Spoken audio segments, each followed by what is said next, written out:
The story begins in a male prison where inmates are exercising. Soon after, an alarm goes off telling all inmates to go back to their cells.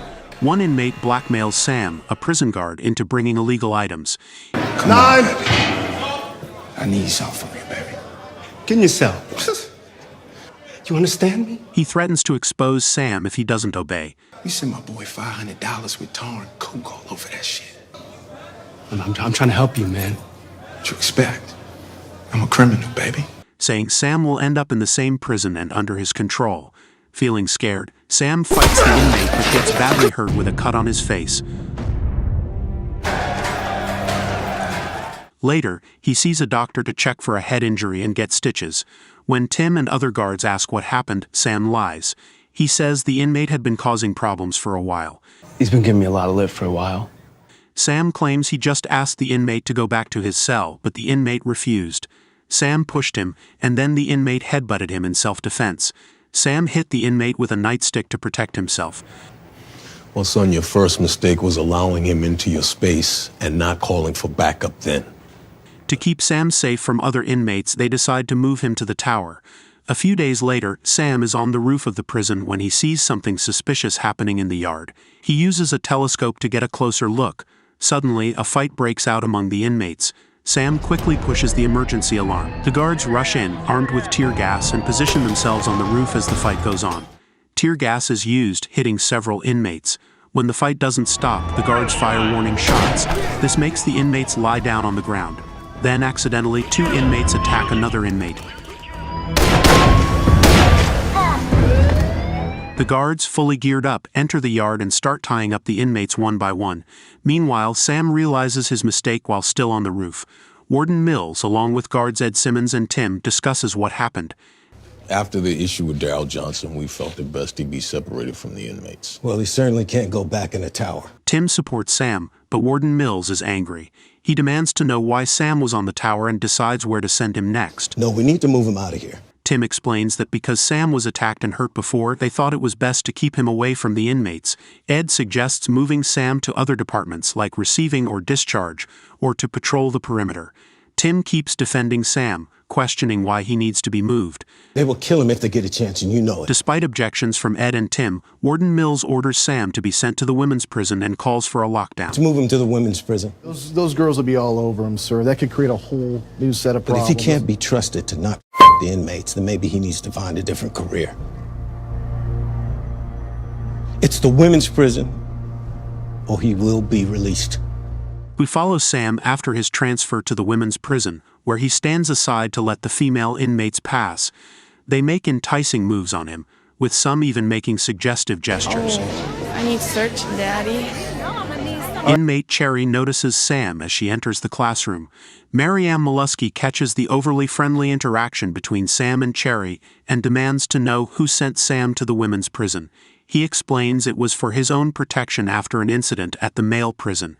Mariam warns him that the female inmates are no different from the male inmates and will try to use him.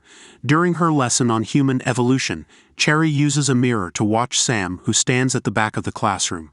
In the break room, the guards discuss the differences between the men's maximum security prison and the women's prison. Sam jokes that today felt like a vacation compared to the men's prison, which he likens to a jungle. Other guards warn him to wait and see what happens after the women are put to bed. They tell him the inmates will cry. They're gonna cry, and they're gonna give you every sob story. Tell fake stories to get his attention, and complain about guards watching them as they change clothes. There's guys in uniform having relationships with inmates. It's not just guys. Assholes come in every gender. Wow. They explain the unique dangers of the women's prison and advise Sam to act like a robot, following all the rules precisely. This prison's dangerous in a different way. At bedtime, they proceed to lock each cell one by one until discovering an inmate with a confiscated phone. Let me see it. See what? Stand and face the wall. Close A20. What a waste of money. Come on, man. I don't need y'all looking at that. You know the rules. Close A19. Take 17. Sam is then instructed to lock the next cell where he encounters Cherry. She pretends to be reading a magazine. Checking in with her, he asks if she's all right. You good? And now? She responds positively, requests her cell to be closed. Close A17. And he continues with his duties. The following day, Sam is standing by the classroom door as the inmates pass by. One inmate intentionally pushes Cherry into him. She grabs his jacket and says, "I'll see you tonight." A female guard tells him to get his head straight. Otherwise, these ladies will take advantage of his desperation. That same night, as Sam instructs inmates to turn off their bunk lights, Lights out. he approaches Cherry's cell and discovers her exposed. Sam is deeply affected by his emotions as he continues to gaze at her.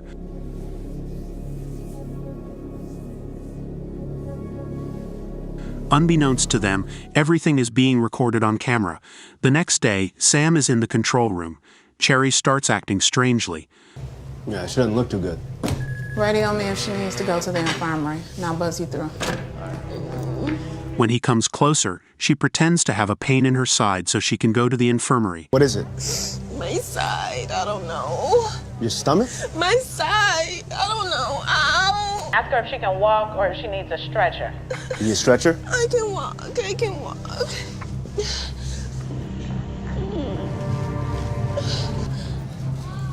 But on the way, she pulls Sam under the stairwell where there are no cameras. It seems like a place where people often meet secretly. There's no cameras here. Nobody can see us. Sam tries to resist for a moment, Yeah, baby, you want to. but gives in quickly. After that, Cherry becomes aggressive. She stabs Sam several times in the neck and then screams for help. Help! Help! It looks like she's trying to make it seem like Sam attacked her and she defended herself. She crawls out of the stairwell, screaming for help, Help me! as if she wants people to think she survived an attack from the guard and that she was right to defend herself. Sam's lack of experience and innocence made him an easy target for the inmates who are used to violence. Isn't this a violation of her Miranda rights? She's in prison. She doesn't have Miranda rights in here. You have a lot to learn about inmates. There's an element of trust in place between the two of you that we do not have. A corrections officer has been killed and posthumously accused of rape.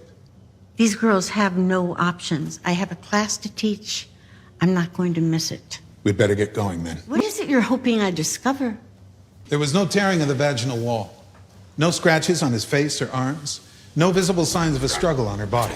Pencil stab to the neck 30 times seems evidence of a struggle. Those were offensive wounds.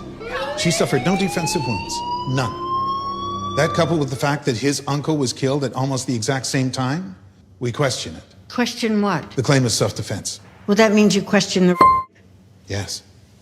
But inmates are immune to our lies and they're immune to our threats. Just ask her what happened. Question the things that don't add up and show her the compassion you're known for. Compassion. It's the one tactic we haven't tried. We don't have it. That's why you're here.